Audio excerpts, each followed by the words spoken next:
Karena saya merasa makin banyak prestasi itu justru makin beban bagi saya.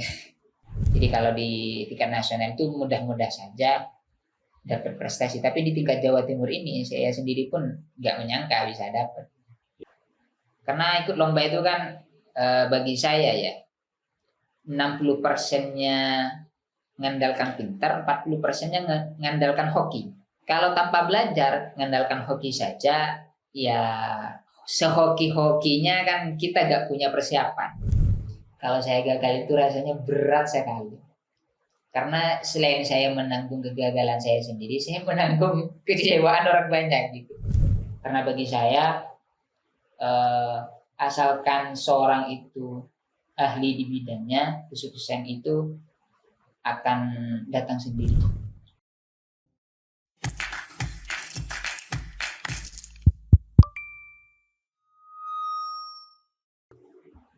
Baik, kali ini saya sedang dengan mahasiswa berprestasi dari kampus Institut ya tadi, Ya, Institut Syekhona Khalil Bangkalan. Jadi kampus Institut Syekhona Khalil Bangkalan ini beberapa hari yang lalu sedang melaksanakan wisuda 3 program studi ya, 3 program studi, dan kayaknya ada beberapa mahasiswa yang mendapatkan predikat mahasiswa berprestasi. Saya mencoba untuk memanggil salah satunya. Saya lagi hobi mengerjain mahasiswa yang mendapatkan predikat baik itu berprestasi, mahasiswa terbaik. Saya lagi demen untuk ngerjain. Kali ini sebenarnya bukan ngerjain sih. Kita diskusi aja. Kita lagi pengen wawasan lebih jauh tentang generasi-generasi penerus kita, bagi mereka yang memiliki prestasi-prestasi atau dinobatkan sebagai mahasiswa terbaik. Kalau sebelumnya saya sempat berdiskusi dengan mahasiswa terbaik, lulusan terbaik PG PAUD UTM, kali ini saya dengan Mas siapa namanya? Mas Busiri. Mas Busiri ya, dengan predikat mahasiswa berprestasi non-akademik. Non-akademik. Ya, kalau kemarin IPK tertinggi PG PAUD UTM, hari ini prestasinya prestasi non-akademik. Prestasi apa nanti biar beliaunya yang menjelaskan langsung gitu ya. Tapi sebelum masuk ke sana, saya lagi menyesuaikan karena yang diundang adalah ya notabene santri sekaligus juga ustadz. Saya nggak mau juga harus pakai kopiah gini, menyesuaikan. Kalau biasanya saya nggak pakai kopiah, ya tampil biasa gitu. Karena yang hadir adalah ustadz dan santri, saya menyesuaikan harus pakai kopiah juga. Terima kasih, kalau saya panggil Ustadz Busiri ya, sudah berkenan hadir untuk diundang di studio kami. Sebelum diskusi terlalu jauh, Ustadz bisa diperkenalkan panjenengan aktivitasnya apa saja, asalnya dari mana, dan lain sebagainya yang mau sampaikan kepada netizen sebelum kita diskusi. Monggo. Assalamualaikum warahmatullahi wabarakatuh. Waalaikumsalam warahmatullahi. Nama saya Busiri, saya asal dari Kokok, Bangkalan asli ya. Asal dari Kokok.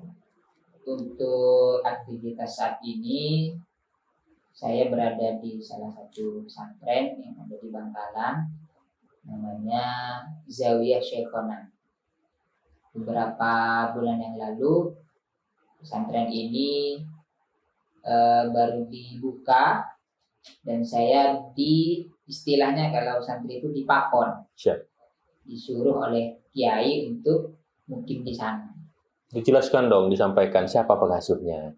Kalau Zawiyah ini pengasuh utamanya itu Laura Usman Hasan Al-Akhyari. Beliau itu ketua Lajnah Turos Ilmi Syekhona Khalil. Di samping itu selain ada Usman, ada juga Laura Ismail Al-Asqali. dan juga pemangku pesantren Zawiyah Syekhona ini. Dulu awalnya saya ada di pesantren, Pak. Ada di pondok pesantren Syekhona Khalil Demangan. Saya sudah mondok sekitar 10 tahun.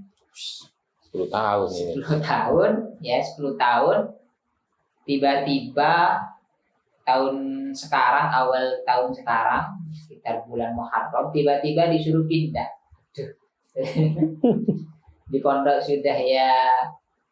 sudah kerasan, mulai betah, malah disuruh pindah lagi ya harus mondok lagi. Harus menyesuaikan diri dengan lingkungan yang baru. Tapi kan tidak dari nol lagi, Ustaz. Tidak dari nol lagi. Karena di pesantren yang baru ini saya dipasrai untuk istilahnya ngurusin santri. Jadi pengurusnya lah, seperti itu. Bukan sebagai santrinya. Bukan sebagai santri.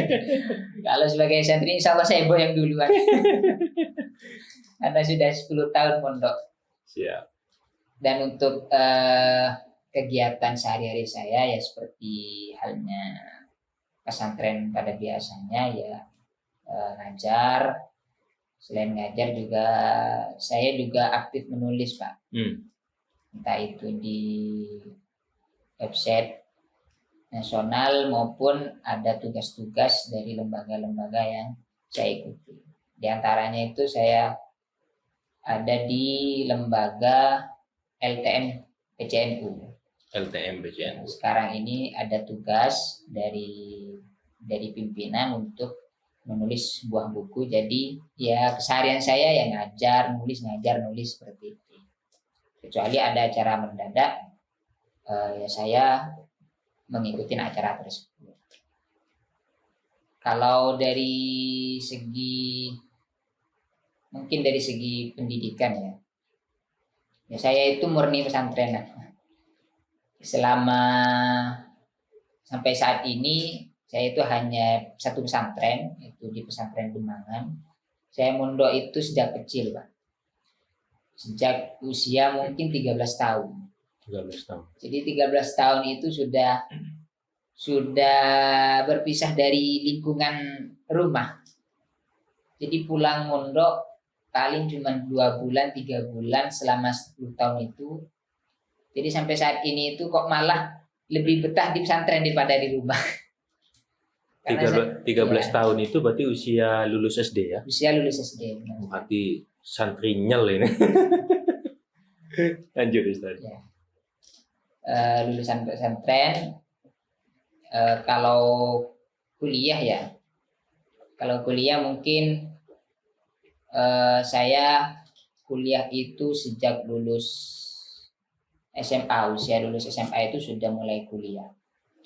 Awal saya itu kuliah itu sebenarnya gak kepikiran, Pak. Saya kuliah itu karena saya gak dikasih pindah dari pondok. Waktu itu saya kelas berapa ya? 3 Senawiyah mungkin ya. Saya sempat kepikiran untuk pindah pesantren. Karena ya melihat ada beberapa teman, juga melihat potensi-potensi lain yang bisa saya dapatkan ketika saya melanjutkan di pesantren lain. Saya sempat berniat untuk pindah pesantren. Ternyata gak diterima sama orang tua. Oh, orang tua yang tidak mengizinkan. Orang tua yang tidak mengizinkan. Sudah kamu di Bangkalan saja gitu sampai. Rencananya mau pindah ke pondok mana? Kalau dulu sempat mau pindah ke Jawa, Pak. Pondok apa? Lirboyo. Lirboyo. Atau bahkan pernah saya kepikiran mau lanjut di Mesir. Mau nyoba cari beasiswa gitu, tapi nggak diizinin sampai sekarang. Akhirnya dari itu saya mikir, daripada saya nganggur, udah tingkat aliyah gitu kata saya, mending saya kuliah aja gitu. Hitung-hitung, nambah pengalaman, nambah ilmu. Kepikiran kuliah awalnya nggak tahu mau masuk jurusan apa, nggak tahu. Dulu namanya sekolah tinggi, Pak. Sekolah tinggi agama Islam Syekhona Khalil. Itu ada 3 prodi. Ada pendidikan bahasa Arab, hukum pidana Islam, sama ekonomi syariah. Saya lihat-lihat prodinya prospeknya dan juga mata kuliahnya, saya rasa saya lebih cocok ke bahasa Arab kata saya. Saya ini orang pesantren ya, untuk hal-hal yang sifatnya formal atau umum saya tidak terlalu begitu mendalami. Tapi kalau di bidang pesantren saya mendalami dan saya suka. Jadi saya ambil bahasa Arab karena itu yang mungkin yang sinkron dengan apa yang saya jalani selama di pesantren. Mungkin hanya itu Pak dari sisi aktivitas saya dan keseharian saya. Jadi awalnya nggak apa ya, effortnya nggak mau kuliah atau nggak ada cita-cita ingin kuliah, tapi karena keinginannya untuk melanjutkan ke luar Jawa, luar Madura, dan ke luar Indonesia ya, tidak direstui oleh orang tua, ya sambil lalu daripada hanya begitu saja, akhirnya memutuskan untuk menjadi mahasiswa di sekolah tinggi dulu ya, masih sekolah tinggi, dan memilih pendidikan bahasa Arab. Ini menarik sebenarnya karena bagi sebagian yang lain, kadang effortnya untuk menjadi mahasiswa itu luar biasa. Saya pengen menjadi mahasiswa, saya begini. Ini malah nggak pengen tapi harus jadi. Barokahnya jadi santrinyel gitu. Ya, betul. Kalau tadi mengatakan aktivitasnya nulis ya Tat ya? Ya, Nulis, terus nulis dan apa tadi? ngajar. Nulis dan ngajar. Terus gitu aja, nulis, ngajar. Dan kebetulan hari ini kita panggil untuk berbicara, tidak nulis.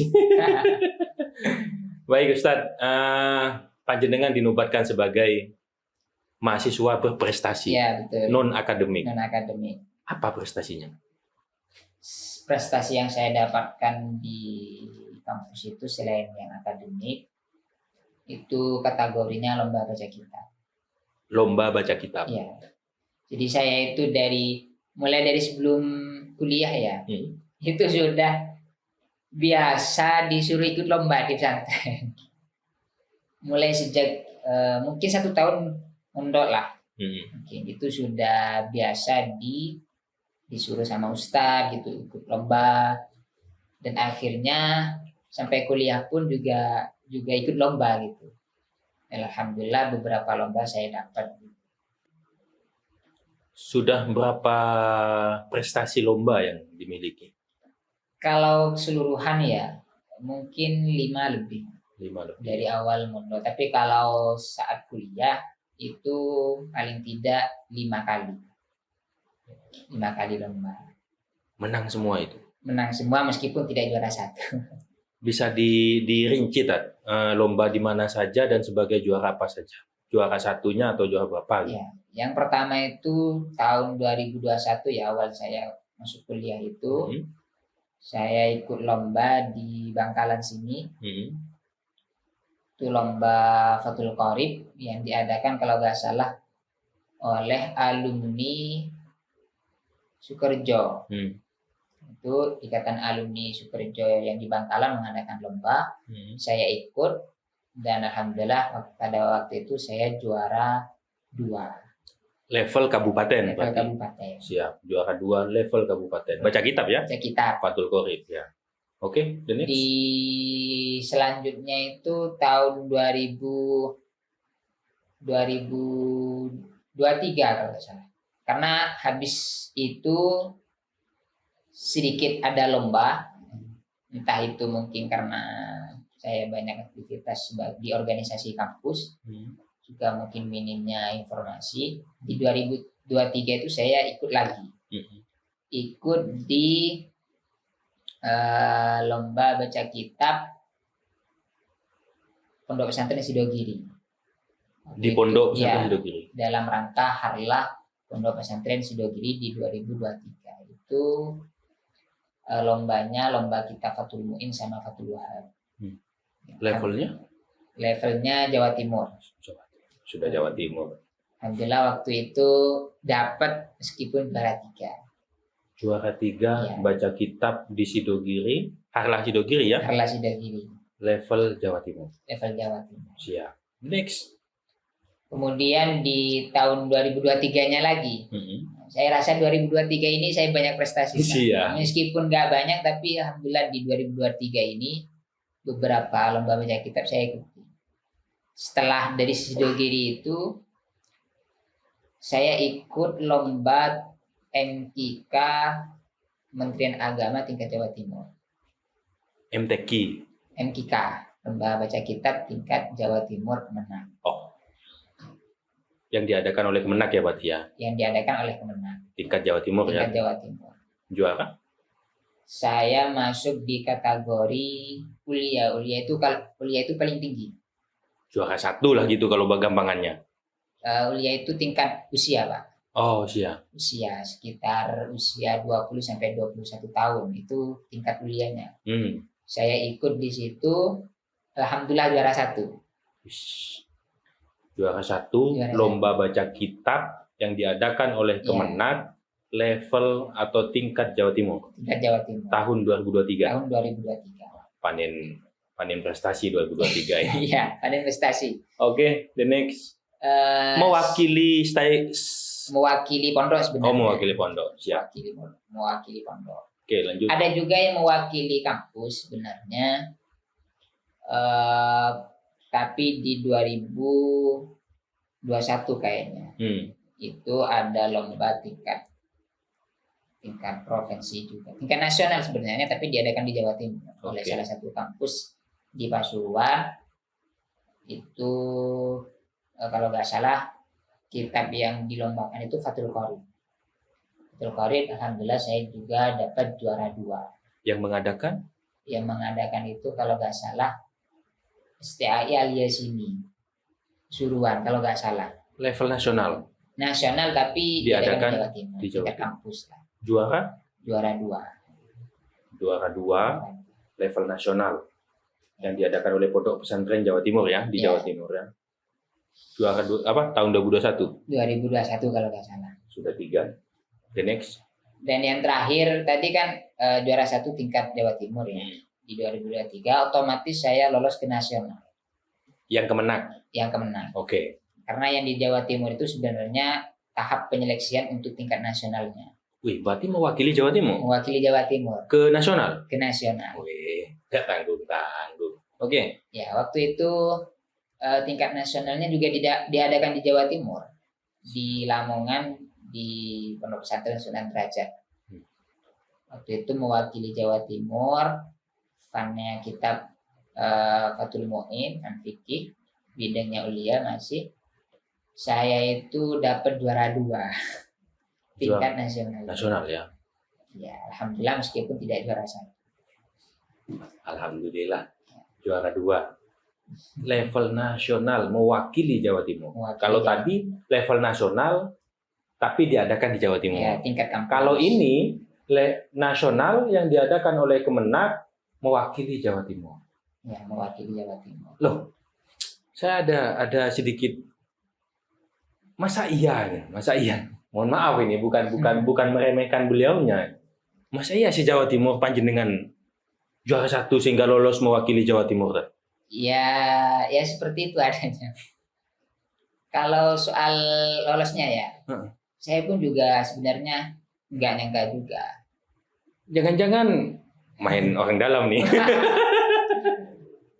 Karena ya di 2023 ya, sebenarnya saya sudah banyak pengalaman di bidang lomba baca kitab. Saya itu pertama kali ikut lomba itu di 2017. Itu juga ikut lomba Kemenak, Jawa Timur juara 1, tembus nasional juga. Waktu itu usia saya mungkin masih 13, 14 gitulah di 2017. Nah, pengalaman dari 2017 sampai 2023 itu ya saya beberapa kali ikut lomba. Jadi ya kalau kata teman-teman mentalnya sudah ada gitu, materinya ya sudah banyak nangkep gitu. Apalagi materi yang dilombakan itu fan pelajaran yang ada di pesantren gitu. Jadi ya memang kesehariannya memang itu yang dipelajarin dan itu yang dilombakan sehingga lebih mudah lah bagi saya. Tapi sebenarnya kalau urusan lomba ya, lomba tingkat nasional sama tingkat Jawa Timur itu lebih sulit Jawa Timur, Pak. Kok bisa? Karena saingan di Jawa Timur itu banyak dan lebih berat. Pondok-pondok pesantren yang unggul di Jawa Timur itu kan banyak. Ada Lirboyo, ada Sidogiri, ada Besu dan yang lain. Sehingga daya saingnya itu lebih berat di Jawa Timur. Saya aja lolos di Jawa Timur ini gak nyangka. Saya dapat juara 1 dan lolos ke nasional ini gak nyangka, entah dari sisi mananya saya dapatnya gitu. Nah, kalau di nasional ini daya saingnya tidak terlalu banyak. Artinya ketika saya sudah lolos di Jawa Timur dan ke nasional, di pikiran saya itu saya udah pasti dapat sekalipun gak juara 1. Karena daya saing di tingkat nasional itu tidak terlalu berat. Saingannya paling Jawa Barat, Jawa Tengah, atau mungkin daerah Yogyakarta ini. Tetap Pulau Jawa ya? Ya, tetap Pulau Jawa. Kalau di luar Jawa itu, apalagi di bidang kitab yang waktu saya lombakan itu, daya saingnya itu sangat sedikit. Jadi kalau di tingkat nasional itu mudah-mudah saja dapat prestasi. Tapi di tingkat Jawa Timur ini saya sendiri pun nggak menyangka bisa dapat. Ya, makanya saya juga kaget gitu ya. Mohon maaf, bukan dalam rangka meremehkan, kan di Jawa Timur ini pondok besar banyak. Pondok besar banyak. Sidogiri, Lirboyo gitu. Apa mungkin mereka itu mengalah untuk biar Tadbusiri aja gitu. Tapi ya nggak gitulah, kan sportif ya, namanya lomba ya. Cuman poinnya tadi saya ambil, beliau ini mulai usia 13 tahun. 13 tahun. Sudah langganan diminta untuk mengikuti lomba-lomba gitu. Ya, sehingga ya mentalnya sudah terbentuk, pengalamannya sudah oke, sehingga ya masuk akal kalau beliaunya akhirnya mumpuni untuk bisa menyingkirkan lawan-lawannya pada saat seleksi mewakili Jawa Timur ya. Ya, betul. Luar biasa. Ternyata Madura nggak kaleng-kaleng kalau disuruh baca kitab gitu ya. Dari Kokop. Ternyata yang hadir di sini banyak yang dari Kokop. Kemarin dari Kokop juga. Kokop banyak orang berprestasi. Alhamdulillah, walaupun dari desa, ya, tapi semangatnya untuk menuntut ilmu, untuk mendapatkan prestasi luar biasa. Baik Ustadz, itu tadi ya, itu kan prestasi level tertinggi ya, yang nasional juara 2 ya? Iya. Atau ada lagi yang lebih tinggi? Yang menurut saya ya, di antara lomba-lomba yang pernah saya ikuti, lomba baca kitab itu, yang paling tinggi dan yang paling bergengsi itu ya MKIKAP menang. Oh gitu? Ya. Yang Jawa Timur itu? Yang nasional. Oh yang nasional, yang juara 2 itu ya? Nasional saja itu sudah kebanggaan. Karena ya tadi daya saingnya jauh lebih berat dari lomba-lomba baca kitab yang lain. Di tingkat Jawa Timurnya, seleksi Jawa Timurnya. Iya. Tapi nggak bawa kitab sekarang. Enggak. Seandainya bawa kitab, saya minta praktek baca kitab. Saya ingin membuktikan bahwasanya beliaunya. Tapi nggak butuh dibuktikan. Saya rasa kalau sudah lulus sampai nasional, maksud iya juri nasional gitu ya, atau juri Jawa Timur aja mau main-main dengan level-level lomba seperti itu, apa nggak beresiko gitu tadi ya?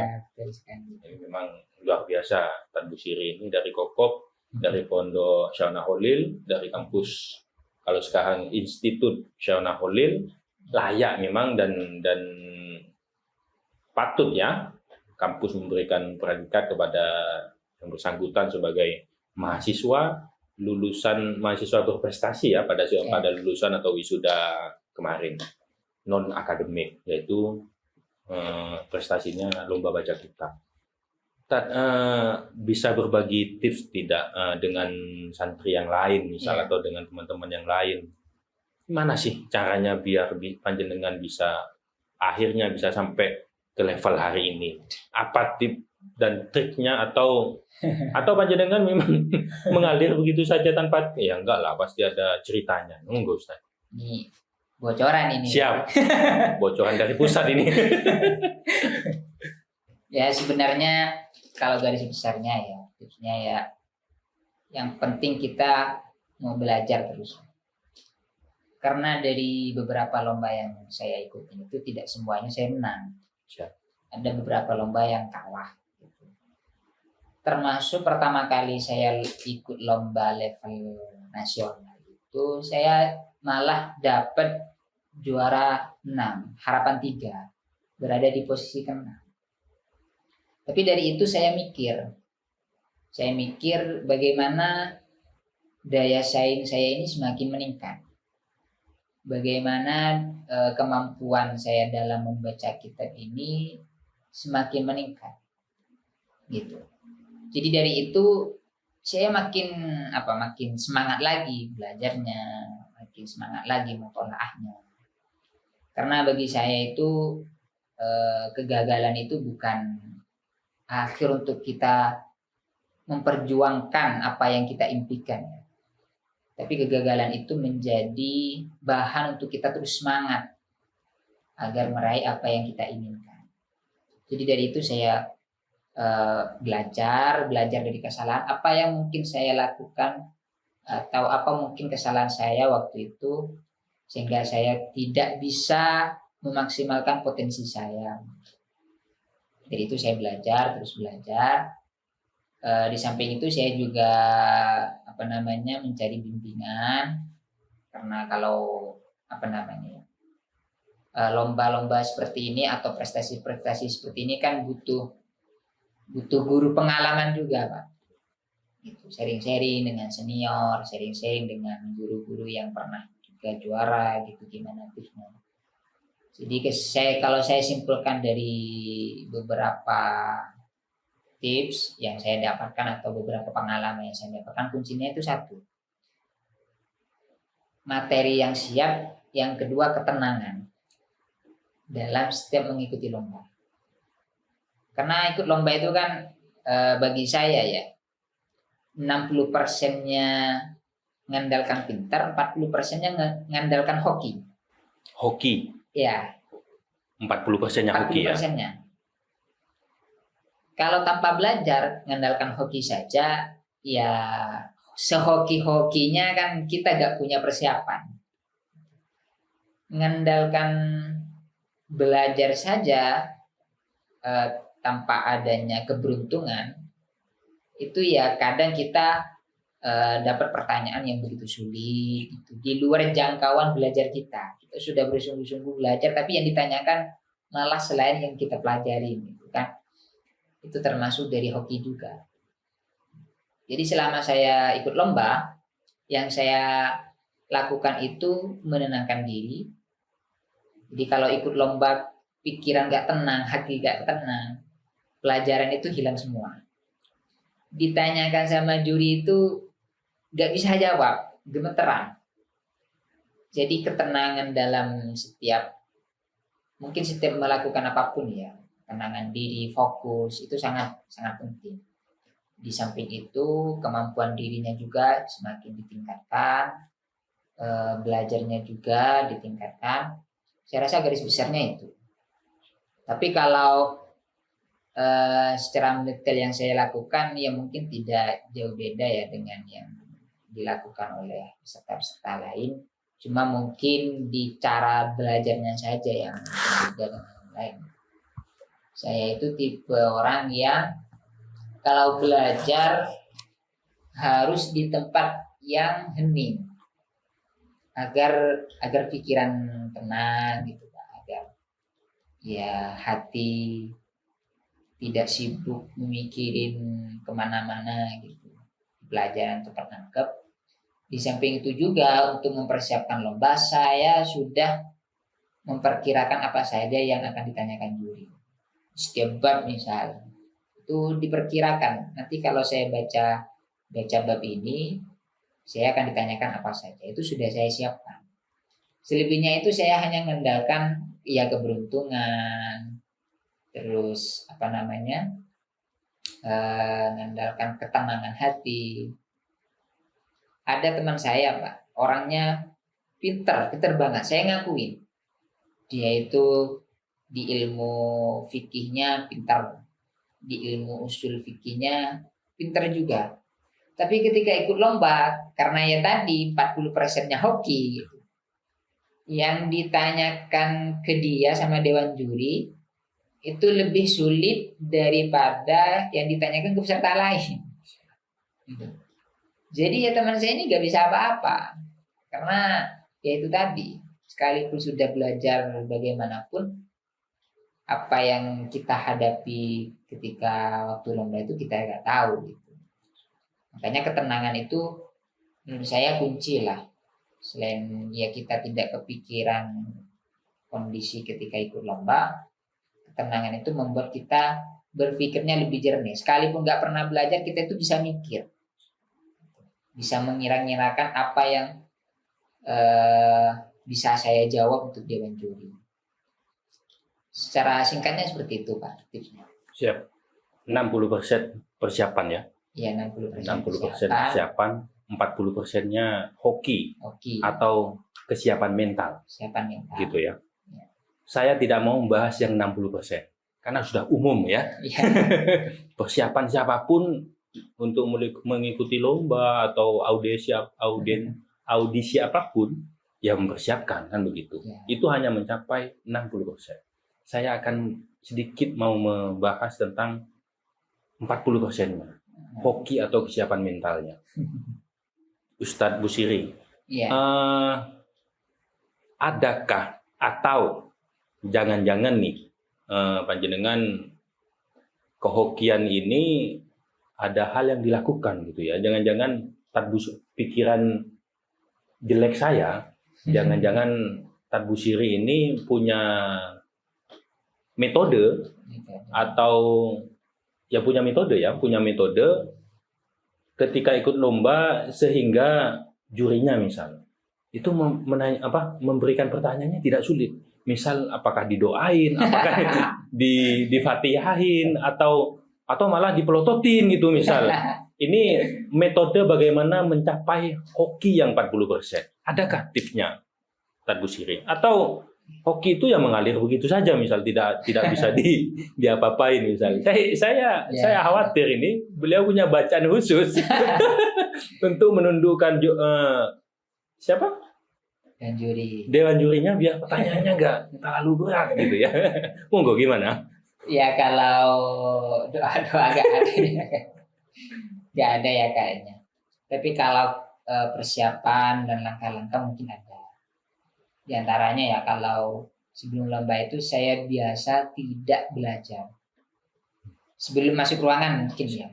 Tapi kalau persiapan di jauh-jauh harinya saya sudah belajar. Ketika misal kurang 30 menit lah. 30 menit saya tampil misalnya. Itu saya sudah gak pegang pelajaran sudah. Gak pegang kitab, gak baca-baca. Fokus menenangkan diri. Fokus bagaimana ketika saya menjawab nanti. Itu saja. Kalau pertanyaan juri yang sulit dan tidaknya itu ya kita sebagai peserta tidak bisa menebak ya. Cuman yang bisa saya lakukan itu kalau ada pertanyaan yang mungkin sulit menurut saya mencoba setenang mungkin untuk berpikir. Karena kadang kan kalau ada pertanyaan sulit belum pernah didengar ya. Kalau orang yang nggak siap mental kan langsung down kan, langsungnya tidak bisa berpikir, tidak bisa mengira-ngira jawabannya. Tapi kalau kita memiliki ketenangan ketika ada pertanyaan yang mungkin belum kita dengar itu kita bisa berpikir. Mungkin saja ada pelajaran-pelajaran yang kita lupa gitu. Sehingga kita gak terfikirkan sejak awal pertanyaan itu akan ditanyakan. Jadi kalau tips bagaimana kita membuat diri kita tenang ketika lomba, yaitu kalau saya biasa tidak membaca pelajaran sebelum tampil. Selain itu, saya juga lakukan metode simulasi, Pak. Jadi kalau saya belajar sendiri, misal di jauh-jauh hari, saya sudah berangan-angan seakan-akan saya sudah lebah gitu. Jadi auranya itu sudah saya tebak sejak awal, gimana nanti ketika saya duduk di depan juri, ketegangannya kayak apa, saya sudah kira-kira sejak lama, sehingga ketika tampil itu kelihatan udah biasa aja gitu. Mungkin untuk tipsnya seperti itu kalau yang saya lakukan lah selama ini. Baik, berarti tidak ada doa penakluk juri. Tidak ada. Tak kirain punya gitu. Kalau punya kan bisa dibagikan di sini. Saya juga mau pada saat nanti ada kesempatan ikut lomba, mau saya bacakan juga. Siapa tahu setelah melihat saya dan saya bacakan itu, juri langsung nggak usah nanya, langsung ngasih nilai gitu. Ternyata tidak ada. Jadi kalau saya cek tadi ternyata memang lebih kepada bagaimana ketenangan gitu ya. Ya. Ada metode bagaimana 30 menit sebelum tanding gitu ya. 30 menit sebelum tampil itu sudah gak usah mikirin tentang materi. Untuk fokus menenangkan diri. Memang tenang itu luar biasa. Saya menemukan dan melihat beberapa orang yang luar biasa itu memang perawakannya memang tenang gitu. Ya. Bahkan ada istilah siapa yang bisa tenang dia ya pemenangnya. Ya, saya menemukan itu kadang saya pikir itu masuk akal benar. Makanya beberapa waktu terakhir saya memang melatih diri untuk bisa lebih tenang. Kalau awalnya panikan gitu. Iya panikan. Kalau ada apa-apa emosionalnya yang dikedepankan, bukan pikirannya gitu ya. Nah, ini ilmu bagaimana kita lebih tenang. Karena dulu juga waktu COVID itu sempat berseliweran juga saya membaca bahwa panik itu sudah separuh dari penyakit. Dan kalau kita bisa tenang itu separuh dari obat. Kan keren, luar biasa. Itu kalau di dunia kesehatan. Tapi kita sekarang berbicara dunia prestasi. Jadi siapa yang bisa tenang itu sudah separuh dari kemenangan gitu. Ya, separuh dari kemenangan. Nah tadi Ustadz sempat bercerita bahwasanya kalau belajar memilih tempat yang sunyi, tenang gitu ya. Emang bisa di pondok untuk menemukan tempat sunyi, Ustadz? Bisa. Bagaimana tuh? Tergantung orangnya ya sebenarnya. Kalau saya itu memilih di waktu-waktu di mana orang lain itu sibuk sendiri. Ketika tidak ada jam ngumpul, ketika tidak ada jam rapat atau jam yang mengharuskan saya kumpul dengan orang, saya memilih sendiri. Artinya saya mengurangi perkumpulan agar saya bisa belajar. Kalau waktu luang sih sebenarnya atau waktu hening sebenarnya nggak ada di sana. Tapi biasanya saya memilih tempat khusus, entah itu di kamar, ya di pojokan kamar misalnya, ataupun saya menyisihkan waktu ketika orang lain mungkin sedang istirahat gitu. 1 jam atau 1,5 jam itu bagi saya sudah sangat berharga sekali. Karena belajar itu bukan seberapa lama kita duduk dan membaca pelajaran, tapi seberapa fokus dan tenang kita agar pelajaran itu nangkap ke kita. Kalau belajar lama tapi ya pikirannya gak fokus, rame, gak ada hasilnya.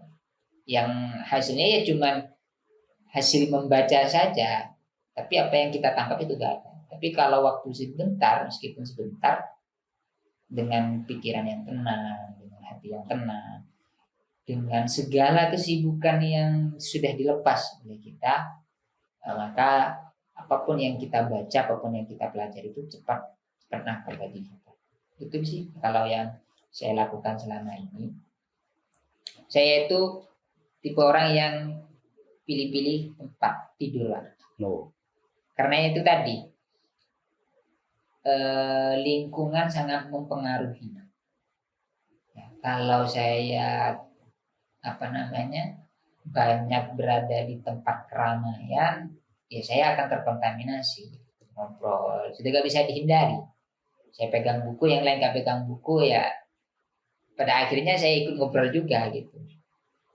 Makanya kebiasaan saya kalau di pesantren itu selalu mencari tempat untuk menyendiri. Paling tidak itu. Kalaupun memang nggak ada, itu paling saya mencari waktu yang dimana orang lain itu sibuk masing-masing. Nggak ada waktu untuk kumpul bareng seperti itu. Menarik ya. Wah, daging semua ini yang dibahas. Yang pertama tadi beliau menjelaskan bahwasanya tidak butuh lama untuk belajar. Cukup 1 jam, 1,5 jam asal fokus. Dan saya sempat membaca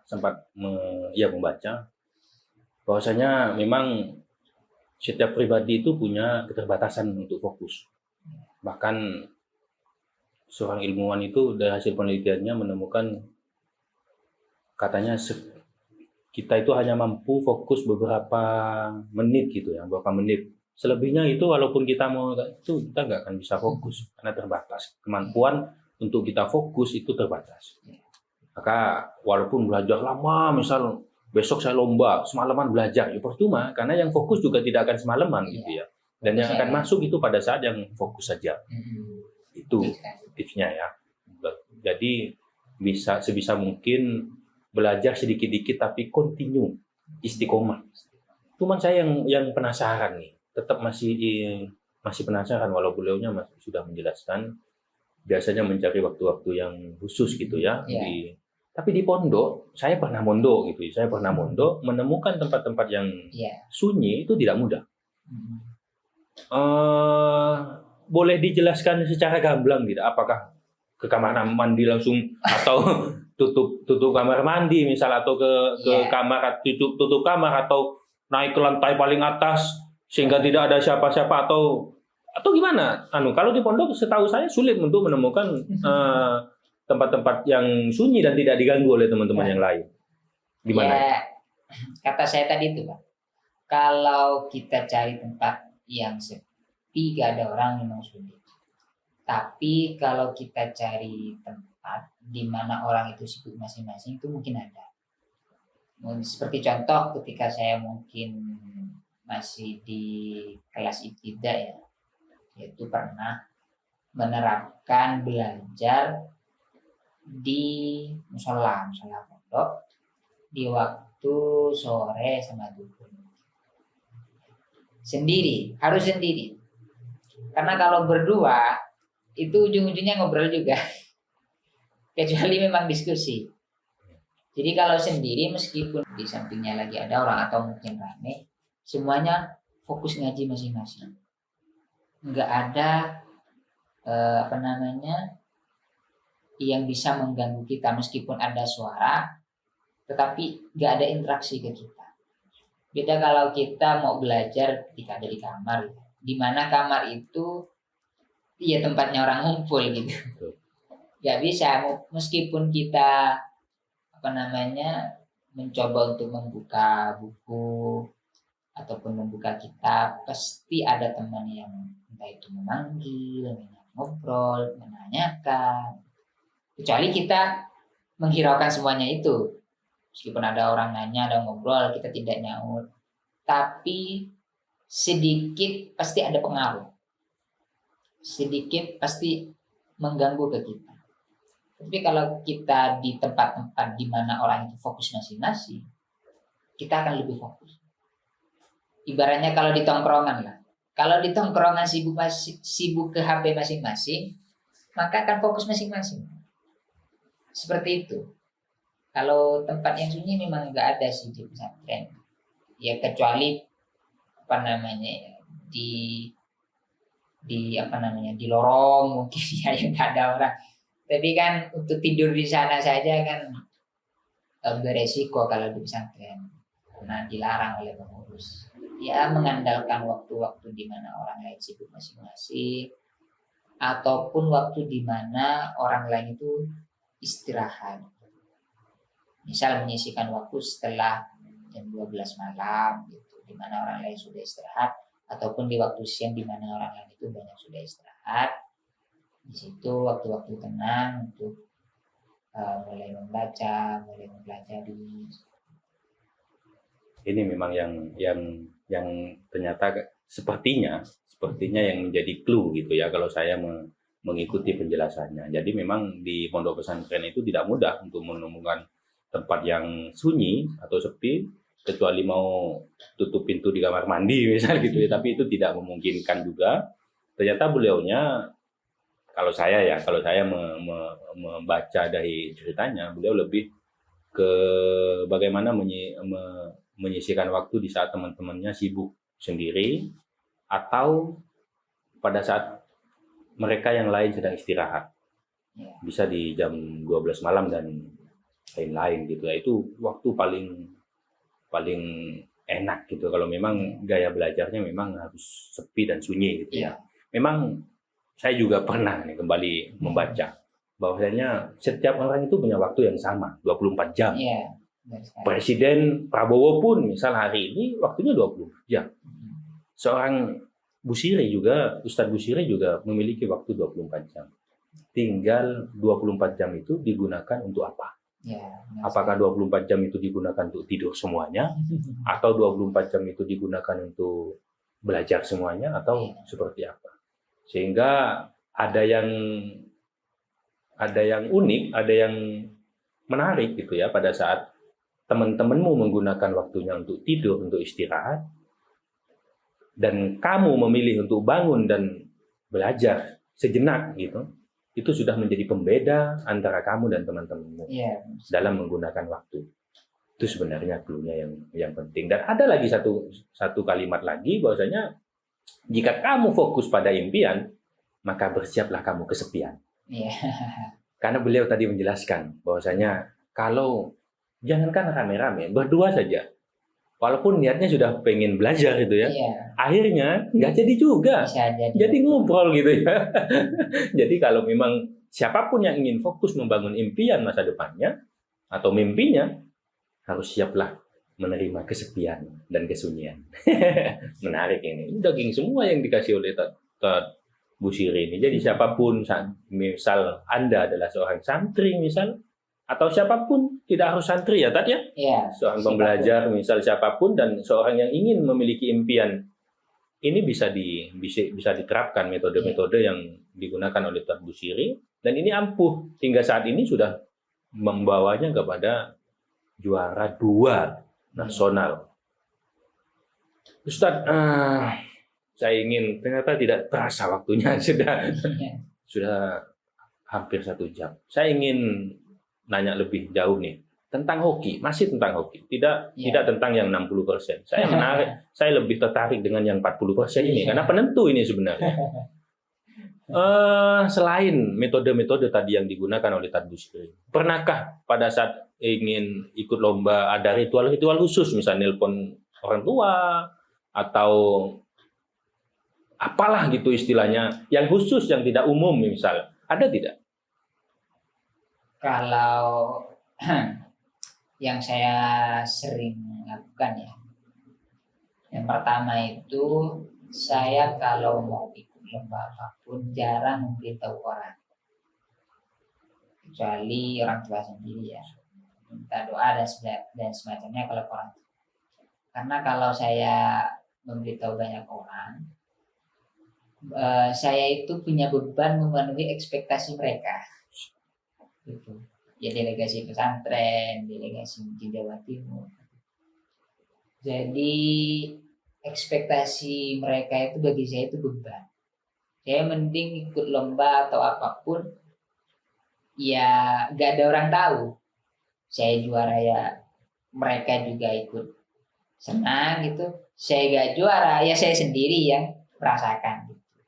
Enggak kepikiran mengecewakan orang lain. Itu yang pertama. Sehingga itu yang membuat saya lebih tenang ya dalam dalam menjalani lomba.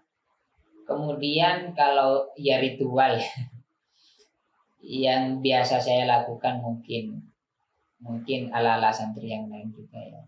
Setiap mau lomba itu saya biasa tawasul ke ya khususnya yang pengarang kitab ya kalau saya lomba baca kitab, ataupun ke guru-guru, ke masyayikh. Saya sering seperti itu ketika mau hendak lomba. Kalau meminta doa ke orang tua ya itu sudah pasti ya. Jadi apapun dalam menjalani apapun ataupun kita ingin mencapai apapun, doa orang tua itu nomor satu yang harus kita minta. Untuk yang lain kita bisa tambahin mungkin bertawasul ke guru, nyambung doa ke guru dan seterusnya. Mungkin kalau ritual cuman itu kalau saya. Nggak ada ritual baca-baca apapun ya. Yang penting persiapan ada, mental ada, ya sisanya itu di ruangan gitu. Jadi hanya memberitahu orang tua ya, Ya, hanya memberitahu orang tua dan minta doa, dan itu sudah pasti kalau orang tua kan. Tapi kalau yang lain tidak, karena menjadi beban gitu ya, menjadi beban, jadi membuat kita tidak tenang untuk memenuhi ekspektasi mereka. Iya. Baik, kalau kita tadi membahas tentang capaian prestasi dan bagaimana metode-metode untuk menyampaikannya, saya pengen tanya biar berimbang, berapa kali gagal? Dari beberapa lomba yang saya pernah ikuti itu mungkin 3 kali pernah ya, 3 kali atau 4 kali kalau nggak salah. Nggak banyak juga ya? Iya, lebih banyak dapatnya sih memang. Karena ya tadi itu, ya lomba itu 40%-nya hoki. Ya. Beberapa lomba ya saya gak hoki. Peserta lain yang lebih banyak hokinya berarti. Lebih banyak hoki. Kan tadi yang diceritakan 4 tuh ya, 4 prestasi tuh, 4 Ya, capaian. 4 capaian di waktu kuliah. Waktu kuliah. Yang lain ada capaian lagi? Yang sebelum kuliah banyak sebenarnya. Tuh, ternyata tidak dibuka semua. Itu hanya capaian semasa kuliah. Dan capaian sebelum itu lebih banyak berarti? Mungkin imbang ya. 4 kalau 3, 4 kalau nggak salah. Yang sebelum kuliah. Baik. Intinya ada prestasi sebelum kuliah dan ada prestasi setelah atau semasa kuliah. Ya. Yang semasa kuliah tadi sudah dirinci 1, 2, 3, 4. Yang paling tinggi adalah juara 2 nasional yang diadakan oleh Kemenak mewakili Jawa Timur beserta metodenya. Tapi bukan berarti Ustadz Bushiri tidak pernah gagal. Banyak, ada 3 atau 4 ya, yang katanya lebih hoki orang lain. Ya, hoki orang lain. Bagi saya gitu. Siap. Hokinya lagi tidak berpihak pada Ustadz Bushiri. Saya ingin tanya, perasaan ikut lomba ketika menang dan kalah seperti apa? Ketika menang seperti apa? Ketika kalah seperti apa? Kalau ketika menang mungkin sangat senang. Senang ya, bahagia ya. Bahagia, normal ya. Lagi bisa membawa nama pesantren, kampus maupun provinsi mungkin ya. Sangat senang sekali. Kalau berbicara masalah berprestasinya mesti sangat senang sekali. Tapi kalau berbicara masalah gagal ya, yang menjadi penentu itu ada di ekspektasi tadi. Kalau sudah banyak orang tahu, banyak orang yang berekspektasi terhadap saya, mengharapkan saya seperti itu. Kalau saya gagal itu rasanya berat sekali. Karena selain saya menanggung kegagalan saya sendiri, saya menanggung kecewaan orang banyak gitu. Makanya saya kalah lomba sebisa mungkin gak ngasih tahu orang kecuali sudah menang. Dan pernah pada posisi itu? Pernah. Yang waktu di nasional pun juga seperti itu. Ya mungkin sebagian sudah tahu sih, tapi tahunya tidak dari saya langsung gitu. Mungkin baca-baca di media sosial, bahkan akan ada lomba gitu. Saya kemudian nggak ada di pesantren, curiganya kan mesti ikut lomba. Kalau yang lain bahkan bertanya kapan saya ikut lombanya gitu. Kalau yang gagal gak ada orang tahu juga pernah. Jadi pernah saya ikut lomba baca kitab juga. Beberapa orang yang mungkin tahu ya, tapi yang lain itu nggak tahu kalau saya ikut lomba. Ya akhirnya kalaupun saya gagal, yang tahu cuma beberapa orang. Jadi ekspektasinya itu tidak terlalu tinggi. Kalaupun saya gagal, ya yang saya rasakan cuma kegagalan itu. Tapi kalau gagal dan harus menanggung kekecewaan orang banyak itu, bagi saya tekanan mental bagi saya. Siap. Kalau saya ingin tanya atau saya ingin tahu nih, orang yang paling berperan penting atau paling mendominasi membentuk Tad Busiri, atau paling bukan membentuk ya apapun, yang paling pokoknya yang paling berjasa, yang paling berperan hingga Tad Busiri mencapai level ini, siapa kira-kira? Saya rasakan banyak, tapi yang saya tanya yang paling ya, yang nomor 1 ya, guru saya sendiri. nggak apa-apa disebut nama, nggak apa-apa. Saya itu punya guru namanya Gus Khalili Khalil. Beliau ini ya termasuk keturunan Syekh Khalil juga, tapi beliau itu mungkin di Canaan, Pasuruan. Beliau itu sempat jadi wali kelas saya di waktu sanawiyah. Beliau ini kebetulan satu delegasi dengan saya waktu lomba nasional di 2017. Seperti itu. Di 2017 sama-sama perwakilan Jawa Timur, tapi beda bidang ilmu gitu yang dilombakan. Di tahun selanjutnya kebetulan beliau ngajar saya di pesantren gitu, atas nama guru tugas waktu itu. Nah, beliau ini yang banyak menginspirasi saya, banyak membentuk mungkin karakter saya juga ya, atau kesenangan saya di bidang baca kitab ini. Bahkan saya itu dari awal, mungkin setelah gagal di nasional itu di 2017, saya harus juara 2 juga nasional, kata saya. Dan alhamdulillah kecapaian juga. Alhamdulillah. Ya gitu. Apa yang ingin disampaikan kepada beliau hari ini?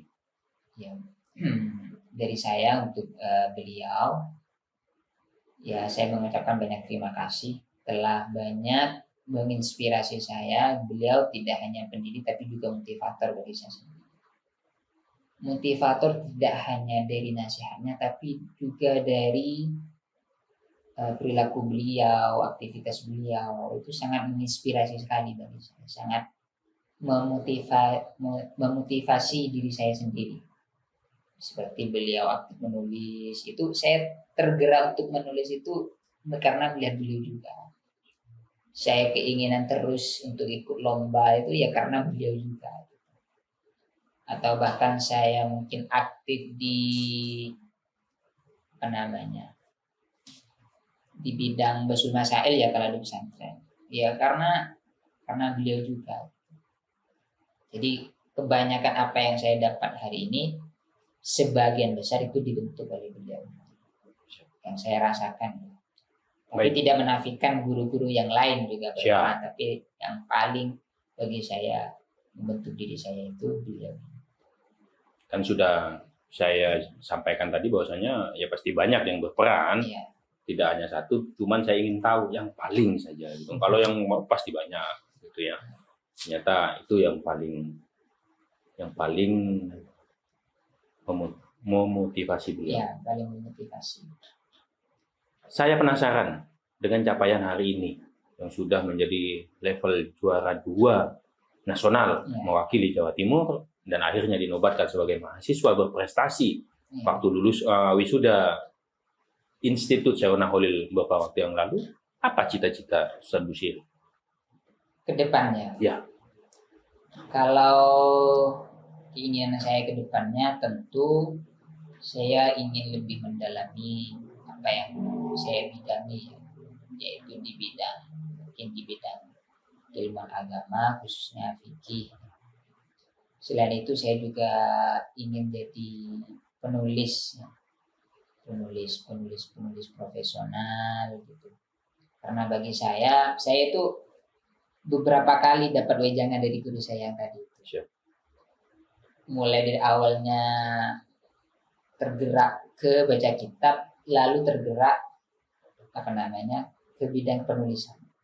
Bahkan beliau itu sampai bilang ke saya, kalau sampean sudah pinter nulis dan handal nulis, saya mau berhenti nulis.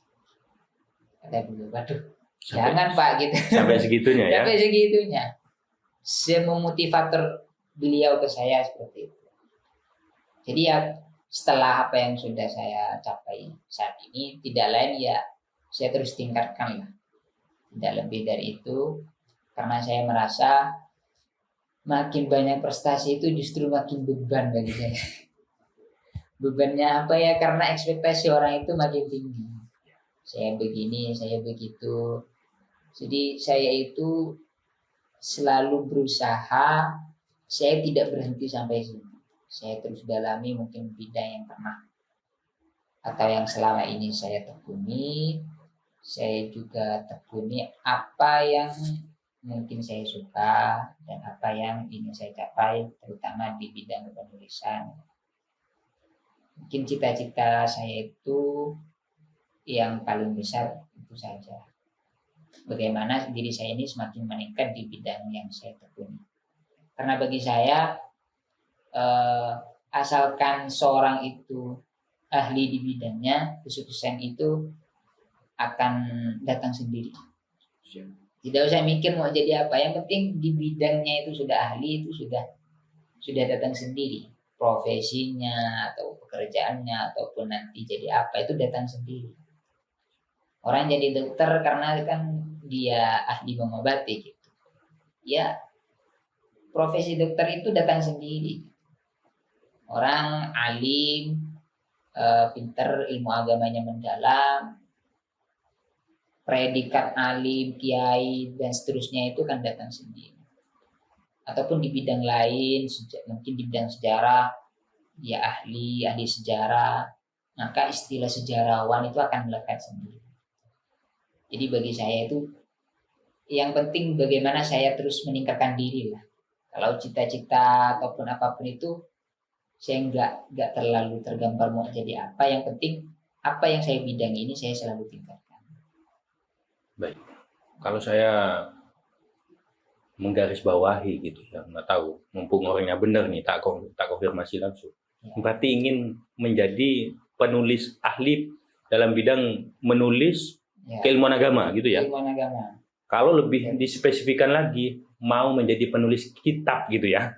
Iya. Beliau mengatakan bahwasanya keinginan saya itu juga. Ya, beliau mengatakan bahwasanya sebenarnya yang penting punya keahlian. Kalau sudah punya keahlian,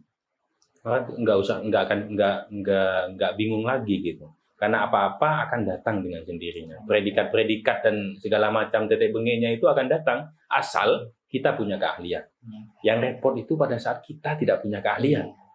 Mau cita-cita tinggi. Nah, gitulah. Cita-cita tinggi tapi tidak punya keahlian. Lalu ditanya misal, lo bisa apa? Nggak bisa jawab toh. Tapi pada saat lo bisa apa? Saya juara 2, baca kitab nasional.